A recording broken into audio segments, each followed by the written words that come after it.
बनावत रहू बिल्डिंग पर ओहरी ले गइल ताहर ट्रेंडिंग पर। ए भौजी सुना रील बनावत रहू बिल्डिंग पर ओहरी ले गइल ताहर ट्रेंडिंग पर। रीलवे खातिर भइल रंडिया बाजू बालमा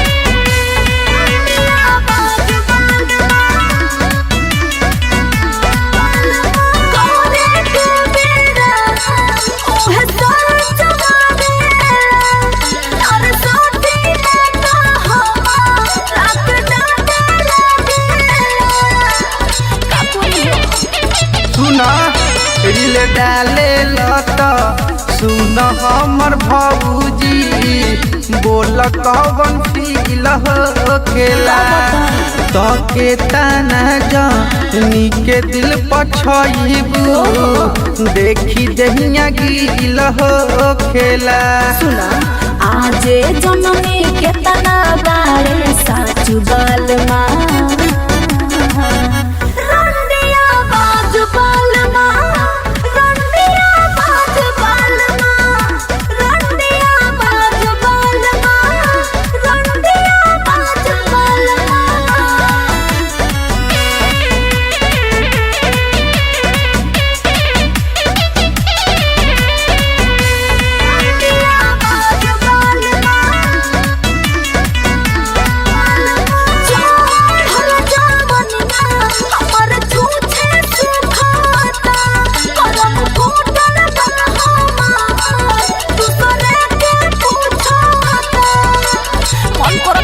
एहो सुलभ तो फूट के कहिया ले रोइबू कवन हो जोगार कल हो तुम चढ़ल बाज बनिया ये भौजी दोसर तू भतार कल हो आत्मा ल संदीप रोकी रणधीर बागो के बाजू बालमा